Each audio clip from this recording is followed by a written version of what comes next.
Le fardeau dans la Bible, c'est une mission que Dieu t'a confiée. C'est une frustration intérieure permanente que Dieu ne place en toi que parce qu'il veut que tu poursuives la raison de ton existence. C'est la mission à l'intérieur. C'est pour ça que Dieu t'a fait exister. Je suis consumé par le fardeau. Il y a des jours où ça ressemble à tout, sauf à un couple. Et personne ne fait rien. Il y a des jours où ça ressemble à tout, sauf à une entreprise. Et personne ne fait rien. Il y a des jours où ça ressemble à tout, sauf à un gouvernement. Et personne ne fait rien. Il y a des jours où ça ressemble à tout, sauf à une ville. Et personne ne fait rien.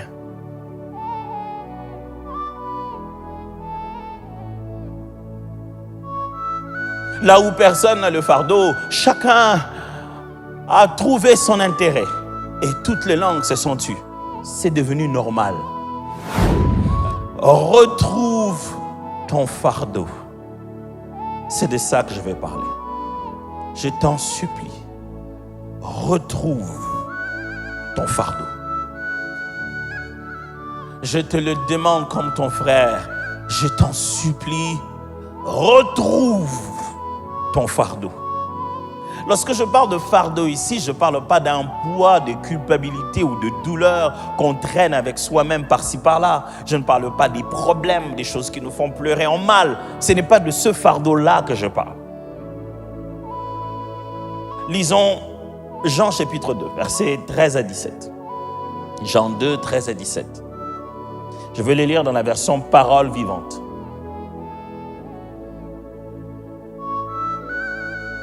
La Pâque juive approchait et Jésus s'est rendu à Jérusalem. Il trouva dans le parvis du temple des marchands de bœufs, des brebis et des pigeons, ainsi que des changeurs d'argent installés à leur comptoir. Tout ça, on parle du parvis du temple. Il prit des cordes, en fit un fouet et le chassa tous de l'enceinte sacrée avec leurs brebis et leurs bœufs. Il jeta par terre la monnaie des changeurs et renversa leur comptoir. Puis, il ordonna aux marchands de pigeons: « Hors d'ici avec tout cela, c'est la maison de mon père, n'en faites pas une maison de commerce. » En se remémorant cet incident, les disciples se souvinrent de cette parole de l'Écriture. « L'amour que j'ai pour ta maison, ô Dieu, est en moi un feu qui me consume. » C'est que vous êtes habitué à la version Louis II, on dit « Le zèle de ta maison me dévore. » Je t'en supplie, mon frère, ma sœur, à la fin de ce message, que le Seigneur te donne ce courage de juste reprendre le fardeau, de retrouver ce fardeau. Qu'est-ce qu'est un fardeau? De quel fardeau je parle? Le fardeau biblique, ici dans le sens d'où j'en parle, c'est une sorte de charge spirituelle intérieure.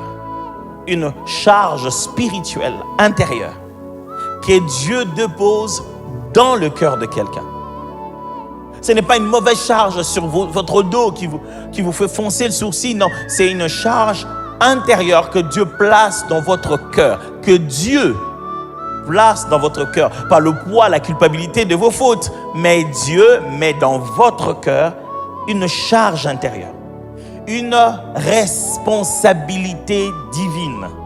Dieu met dans votre cœur une responsabilité qui vous dérange. Il met des fois même une prière, une envie de rester dans cette prière-là. Ce que j'appelle ici un fardeau, c'est une mission. C'est le cœur qui bat au rythme d'une raison de vivre. Ça bouillonne à l'intérieur. C'est une passion pour quelque chose de bien précis. Des fois, la Bible utilise ces mots pour parler même d'un message prophétique. Quelque chose qui bouillonne dans votre cœur, mais qui vient de la part de Dieu. Ce n'est pas avec les oreilles que vous avez nécessairement entendu, il n'y a pas eu de rêve, mais ça vous dérange. Oh, on aurait pu utiliser le mot frustration. Alors j'aurais thématisé ce message, retrouve ta frustration. Mais est-ce qu'on aurait compris? Ce qu'on entend par fardeau ici, c'est justement cette charge intérieure que Dieu met dans un individu. Ce sens de la mission, un but, une responsabilité où on sent que Dieu veut m'utiliser pour ça. On se sent concerné par une situation qui ne concerne pas tout le monde. Notre cœur bat différemment quand on voit ça. On regarde à la télé, on est touché. On voit aux infos, on pleure comme un enfant. Pourquoi ça? On est sensible. On a une réaction directe à ça. C'est un fardeau que Dieu place dans notre cœur. Je viens de lire avec vous le texte de Jésus. Jean, vous savez, il explique Jésus comme étant le Messie qui est venu, qui accomplit à la fois des signes et des prodiges. Les gestes, le fait que Jésus-Christ avait, sa façon de vivre sur la terre, Jean nous décrit cela comme des signes, des actes prophétiques. Jésus fait ce qui a été dit à son sujet. Alors quand Jésus parle, Jean nous rappelle pourquoi il a parlé. Quand Jésus pose un acte, Jean rejoint ces actes-là à des prophéties le concernant. Il prouve que Jésus n'est pas seulement la parole faite chair, mais il est l'incarnation, le vécu de la parole. Où il va, ce qu'il fait, les gestes qu'il pose, c'est la parole qui prend vie.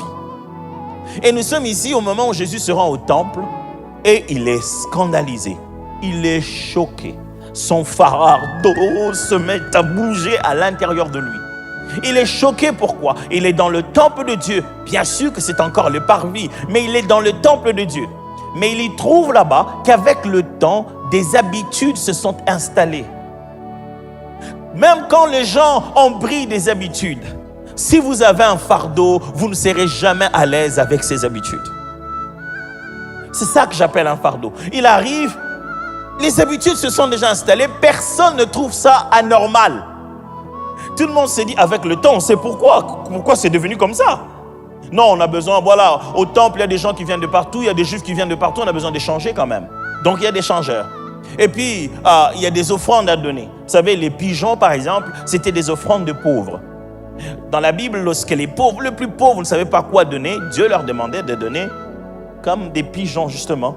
Quand les autres donnaient des bœufs, des chèvres, et ils donnaient des pigeons. Alors, les pauvres n'ayant pas quoi ramener de chez eux, n'ayant pas tous des endroits pour élever de pigeons, c'est plus facile pour eux d'arriver non loin du temple, d'acheter un pigeon et d'aller offrir.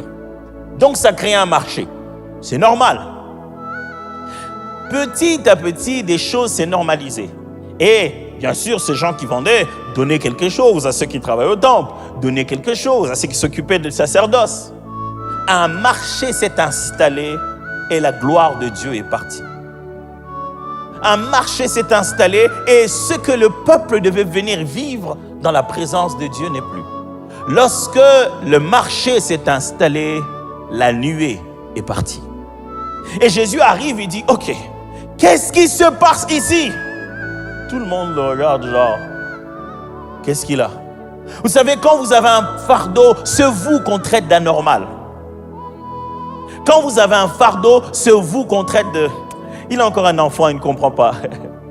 Quand vous avez un fardeau, c'est vous qu'on traite de décalés. Mais écoutez, le monde évolue. Il vient d'où celui-là? Jésus a grandi là-bas, ça fait des trentaines d'années qu'il vit. Tiens, mais pourquoi ce jour-là? C'est pas la première fois, vous savez. C'est là-bas qu'il est allé faire sa bar mitzvah. C'est là-bas qu'il a été présenté à Dieu. Mais ce jour-là, ce n'était pas normal. Jésus entre et dit, mais c'est quoi ça?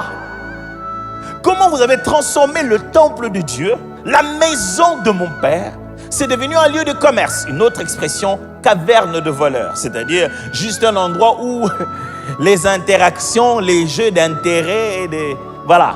Il y en a tellement qu'on sait que les gens se volent entre eux. Vous le savez, je ne le cache plus, s'il y a un exercice très difficile à faire dans ma vie, c'est le marchandage. Donc moi, je viens de chez moi avec une idée du prix. Je connais combien ça coûte, mais je monte pour que quand toi tu arrives, on fasse un exercice psychologique. Si toi, tu peux réussir à faire baisser ça jusqu'au prix normal. Il n'y a pas eu ça comme cours à l'école, donc je ne connais pas comment on fait ça. Donc si tu me donnes le prix, moi je te donne l'argent. Si je n'en ai pas, je demande si tu peux accepter ce que j'ai. Et même que j'ai vu des gens accepter Faisons comme si, voilà, malgré on donne seulement donne. Or, au fond, à l'intérieur, il est content. Quand je lis ça dans les proverbes, dans la Bible, j'ai dit, oh, en plus, c'est dans la Bible. Les proverbes disent, telle personne feint d'en avoir pas aimé. Mais en sortant, il s'est dit, j'ai fait une bonne affaire. C'est écrit dans la Bible. Il donne l'impression qu'il a... Devant toi, il donne l'impression que non, c'était trop cher. Mais il part, il dit, yes, j'ai acheté ça moins cher. Donc, on devait se débattre. Jésus arrive, les gens marchandent le cou du pigeon. Ok. Là, les gens changent, donc il faut appeler les clients. Vous savez, moi, j'ai le franc Jérusalem. Vous avez quoi? On s'échange. Sans oublier qu'il y a des mêlements là-bas. Attention. Jésus arrive et ça ressemble à tout, sauf au temple. Et personne ne fait rien. Ouf. Je suis consumé par le fardeau. Il y a des jours où ça ressemble à tout, sauf à un couple. Et personne ne fait rien. Il y a des jours où ça ressemble à tout, sauf à une entreprise. Et personne ne fait rien. Il y a des jours où ça ressemble à tout, sauf à un gouvernement. Et personne ne fait rien. Il y a des jours où ça ressemble à tout, sauf à une ville. Et personne ne fait rien.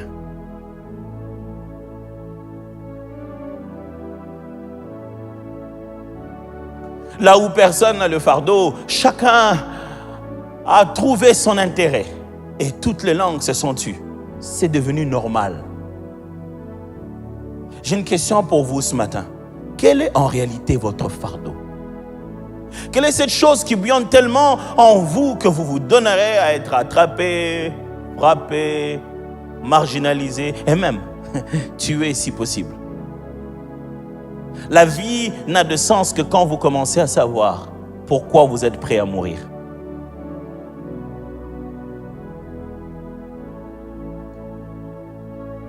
Dans la Bible, vous trouverez cette expression, le sens du mot fardeau. Vous ne verrez pas certainement le mot français fardeau, mais par exemple, quelquefois vous avez des moments, des apparitions dans la Bible où vous entendez le mot oracle, par exemple. Souvenez-vous, Ésaïe chapitre 13, verset 1. La Bible dit, oracle sur Babylone, révélé à Ésaïe, fils d'Amo. Ou alors dans Naoum, chapitre 1, verset 1. La Bible dit, oracle sur Ninive, livre de la prophétie de Naoum, d'El-Kosh.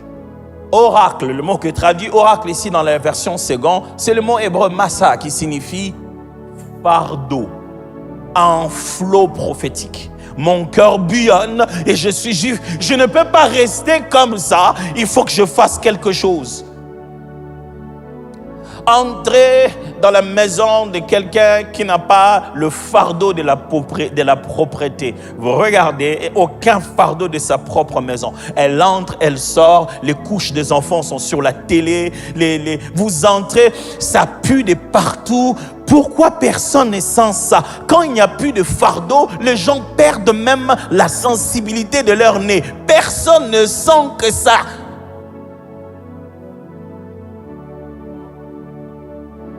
Les prophètes appelaient ça le fardeau de l'Éternel. Ça bouillonnait en eux. Ces hommes, quand ils avaient ça, ils étaient prêts à se faire couper les cheveux quand Dieu le demandait. Ils étaient prêts à crier sur la ville, même contre le roi, parce que ce qu'ils avaient leur faisait souffrir plus que les fouets qu'on pouvait leur frapper. Ils avaient un fardeau. J'ai une question à vous poser. Quel est votre fardeau? Quelle est la dernière fois que vous avez eu un fardeau? Si vous vous réveillez juste le matin pour aller dormir le soir, je préfère un robot. Il y a encore un but, une raison, un programme, un prompt, un objectif. Si vous êtes juste réveillé pour remplir la journée et multiplier le carbone, vous vivez pourquoi? Vous allez au travail pourquoi? Je refuse de faire des chrétiens passifs. qui sont là pour voir juste les commerces se multiplier. Devenez comme Jésus, laissez le fardeau bouillonner au-dedans de vous.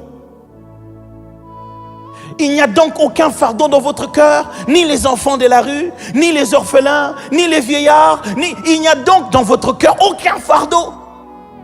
Rien ne bouillonne dedans de vous à part vous-même. Comment pouvez-vous vivre une telle vie avec autant d'égoïsme? Le fardeau fait référence aussi à la Bible, dans la Bible, comme la chose qui pousse à l'intercession. Un bel exemple dans Néhémie chapitre 1, versets 3 à 4. C'est cette chose qui nous pousse à prier pour les autres, à se tourner vers Dieu, dire Dieu fais quelque chose. C'est ce qui nous fait pleurer. Dieu, si je ne peux pas faire quelque chose, je peux au moins te prier toi. Néhémie, les mirailles, on vient lui dire, écoute Néhémie, il apprend que des frères qui sont venus de Jérusalem arrivent, il vient les voir la nuit. Il dit, comment va Jérusalem? Comment vont les murailles de Jérusalem? Il dit, ah papa, les murailles de Jérusalem, c'est complètement... La Bible dit que ça a tellement bouleversé son cœur qu'il est allé jeûner. Quelle est la dernière fois que vous avez jeûné pour quelque chose qui ne vous concerne pas? Quand on entre dans nos assemblées, on voit le moment d'intercession. Ouh, ça pue de l'égoïsme.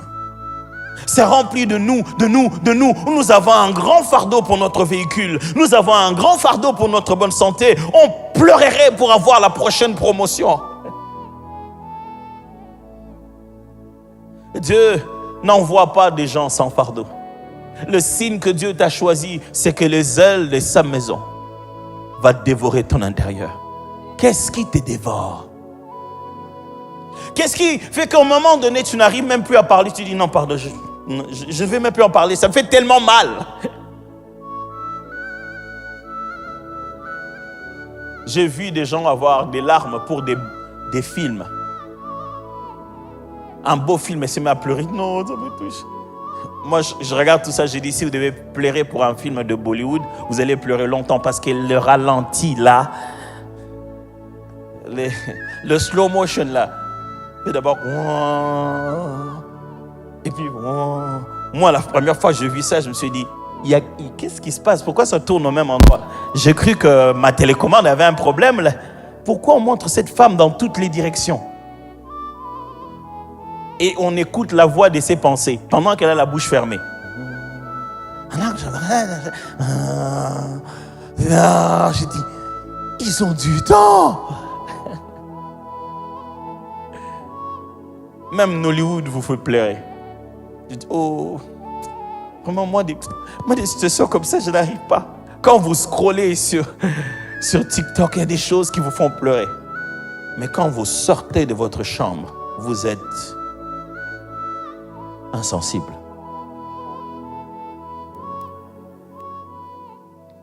Le fardeau dans la Bible, c'est une mission que Dieu t'a confiée. C'est une frustration intérieure permanente que Dieu ne place en toi que parce qu'il veut que tu poursuives la raison de ton existence. C'est la mission à l'intérieur. C'est pour ça que Dieu t'a fait exister. Guys, I might be wrong, but it seems like my timing is over.